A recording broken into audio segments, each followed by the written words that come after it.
I'm Rebecca, and I'm going to read Ellipse that I wrote a little while ago, so here it goes. It's the wind rushing by my ears that creates the strange whistling noise I hear. My body jolts as an imaginary wall stops movement. I scan the area, absorbing the rows of shops and vast sea of asphalt. The sun shines from the blue sky sprinkled with fluffy white clouds. A bird rides the tide of air, and my name glides along the undercurrent. Caroline slips into my ear canal. Brown hair cuts the air as my head turns in the direction the name came from.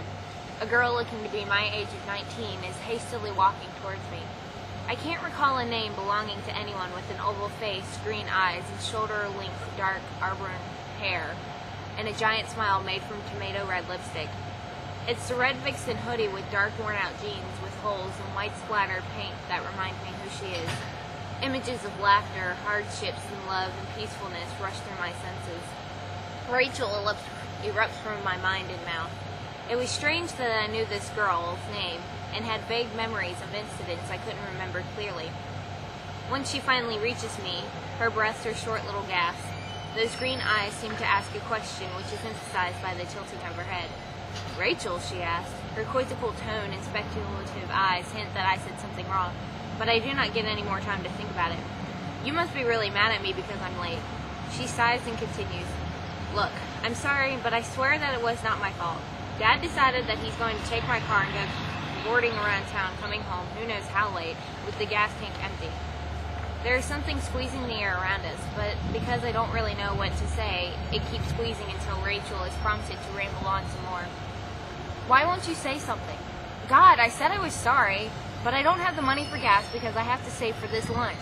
Money is tight right now, and of course the only one who can bring in any money chooses to sit on his lazy ass and spend whatever I manage to save up."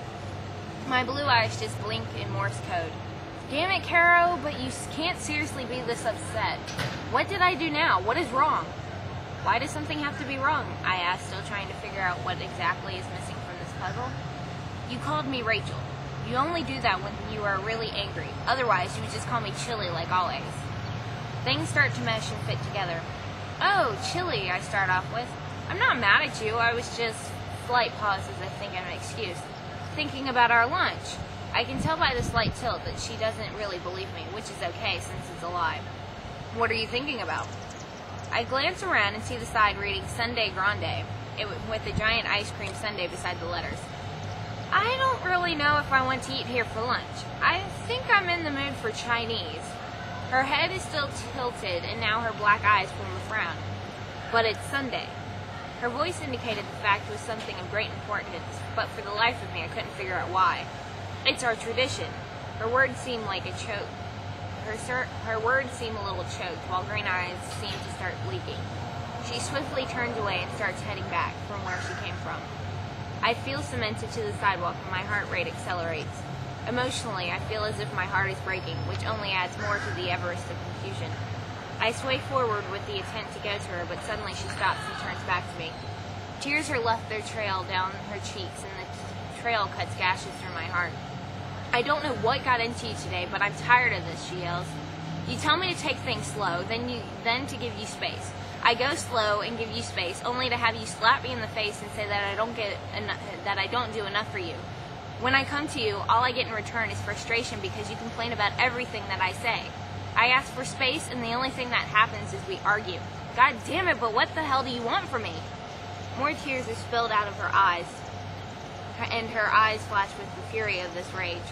She stomps back up to me, pulling up not even 2 inches away from my face. She looks into the window of my soul. It takes but 3 seconds for her to read my confusion, hurt, fear, and all the other fucked up emotions that are going through me before she moves. I don't even begin to register the lightning rays of her arm and her hand grabbing my neck before I feel her lips pressed into mine. I tense up, feeling like sulfur, solid, yet easily crumbled. My body reacts to her seduction. My heart now races from the fever of this moment, and I get the feeling as if my heart knows this is where I belong. My arms wrap around her shoulders, and inside I know that Chili was the girl that released me from this prison that held me captive for over 15 years. This is the girl that has brought back ambition to my life. Her constant support and her heart completed my puzzle. Her constant support and heart completed my puzzle. The energy that fueled my world and raised my spirits whenever it went into the pits of hell. I clutched onto her more. My soul and body fit so close to her and clung to the safety line that was Rachel Millen. I feel her muscles tense under my hands, and her hands that moved to my neck and jawline gently pushes me back. We are both somewhat out of breath. I look into her eyes to find that they are still closed. My arms unravel from her shoulders, lightly running down the length of her arm until they end up at my sides, balled up into concentrated fists. When her eyelids reveal the lingering desire and love, my lips want to smile, but there is also pain and sadness there with a tint of her earlier anger. Chili takes a step back, her hands falling away from my body, her eyes cast downward. I feel the loss, but know that we need to have space between whatever was linking us together. Just because we need the space separating us doesn't mean that I don't resent it. Looking at her bent head, I'm reminded of our good times at church. It's those happy memories with the tension squeezing us like a boa that makes me want to grab onto her and never let go. I'm about to do just that. My arms twitch with the want, no, the need to hold her when she starts speaking. We were once happy. Her voice lowered, barely audible. She stops to collect herself. I can't continue like this.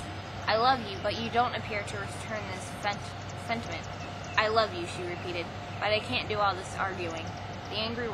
These angry words, claw at my heart and destroy my soul little by little. I love you, this time a final notice. But I can't destroy myself for you because in the end, my love will turn to resentment. It is with this ultimate word that her back is presented to me.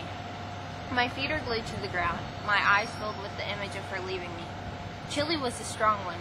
She was my rock that I leaned on, and it's the loss of my rock that tilts my world. What the hell have I done? Why can't I remember anything? I struggle to believe that this has happened to me, but watching her leaves tell me that it's real. For every step that she takes darkens my soul, coerces me back into hell. For every second that propels her away from me exerts tears outwardly, showing the shattering of my heart. For every picometer that broadens the space between us is the strength weakening my knees. My knees collapse, my soul turns black, my eyes flood the world. I am in hell. When it is in that one final step into the intersection that brings her in front of the out-of-control speeding car. There is this faint noise that begins to mumble sensation. It picks up in volume, and I think a tornado. The whistling picks up, and the only conscious thought I get is that the noise is oddly familiar.